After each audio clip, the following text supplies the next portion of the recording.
Hello guys, শুভ সকাল, নমস্কার। আশা করি যে যেখান থেকে আমার এই ভিডিওটি দেখছো সবাইকে অসংখ্যবার ধন্যবাদ।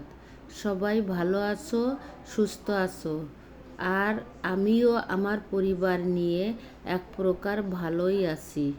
আমি আজকে সকাল সকাল ঘুম থেকে উঠে ফ্রেশ হয়ে চা বানিয়ে বিস্কিট দিয়ে আমি আমার হাজবেন্ড খেয়ে নিলাম। চা বিস্কিট খাওয়ার পরে ভাবলাম ছোটোখাটো একটা রান্না করি, তা পুঁই শাকটা ভাজি করে ফেলি। এই জন্য পুঁই শাক ভাজির জন্য লাগবে মরিচ, রসুন কুচি, চিংড়ি মাছ, ডুমো ডুমো করে আলু আর কালো জিরা। একটা কড়াই বসায় চুলায় বসিয়ে তার মধ্যে তেল দিয়ে কালো জিরা ফোড়ন দিয়ে দিলাম। জিরাটা নাড়াচাড়া করে একটু ভাজি ভাজি করে নিতে হবে। এর মধ্যে দিয়ে দিলাম রসুন কুচি। এই পুঁই শাকটা রান্না করব শুধু রসুন কুচি দিয়ে, পেঁয়াজ দিব না। রসুনের একটা ঝাঁঝালো সুগন্ধি আছে, শুধু শাকের মধ্যেই ভালো লাগে এবং শাকটা খেতেও সুস্বাদু হয়। এই জন্য রসুনটাকে হালকা বাদামি থেকে একটু কম কালার হলে আমি তার মধ্যে দিয়ে দিব কাঁচামরিচ। এরপর দিয়ে দিচ্ছি ডুমো ডুমো করে কাটা আলু, মরিচ আর রসুন একসঙ্গে তেলের ভিতর ভাজি করতে হবে। এমনভাবে ভাজি করতে হবে যাতে আলু একটু হালকা সেদ্ধ হয়ে যায়। দিয়ে দিয়েছি হলুদের গুঁড়া, স্বাদ মতো লবণ,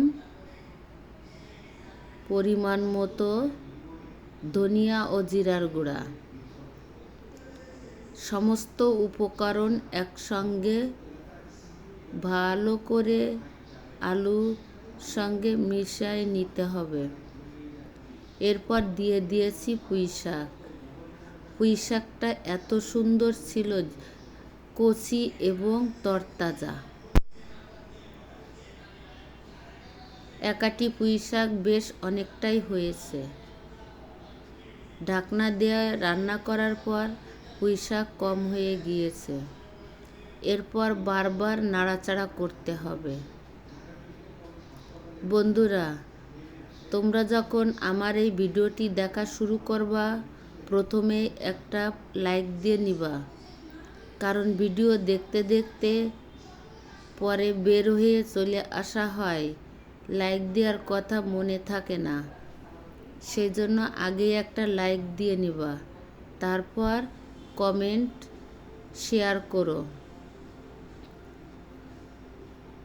তোমরা আমার পাশে আছো, সাপোর্ট করছো, তার জন্য তোমাদের আমার আন্তরিকভাবে ধন্যবাদ জানাচ্ছি। তোমাদের নতুন বন্ধু যারা আছো, তোমরা যদি আমার এই ভিডিওটি ভালো লাগে তাহলে লাইক, কমেন্ট, শেয়ার এবং সাবস্ক্রাইব করতে ভুলো না।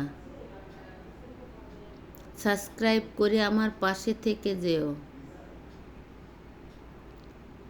পুঁই শাকটা আমার হয়ে এসেছে, জল কমে গেছে এবং আলু সেদ্ধ হয়েছে, পুঁই শাকের ডাঁটাও সেদ্ধ হয়ে গিয়েছে। এবার কিছুক্ষণ নাড়াচাড়া করে পুঁই শাকটা আমি নামিয়ে রাখবো। এর মধ্যে কিছু পরিমাণ চিনি দিয়ে দিচ্ছি, কারণ নিরামিষের মধ্যে একটু চিনি দিতে হয়। শাক যদিও চিংড়ি আছে, তবু এটা নিরামিষের মতো। আমার ভিডিও এখানে আমি শেষ করছি। তোমাদের যদি ভালো লাগে তাহলে তোমরা আমার ভিডিওটা ফুল ওয়াচ করে দিও। আমি অন্যের ভিডিও দেখলে ফুল ওয়াচ করে দিই। আশা করি তোমরা ভালো থাকো, সুস্থ থাকো। আজকে রাখছি। আবার দেখা হবে অন্য কোনো ভিডিওয়।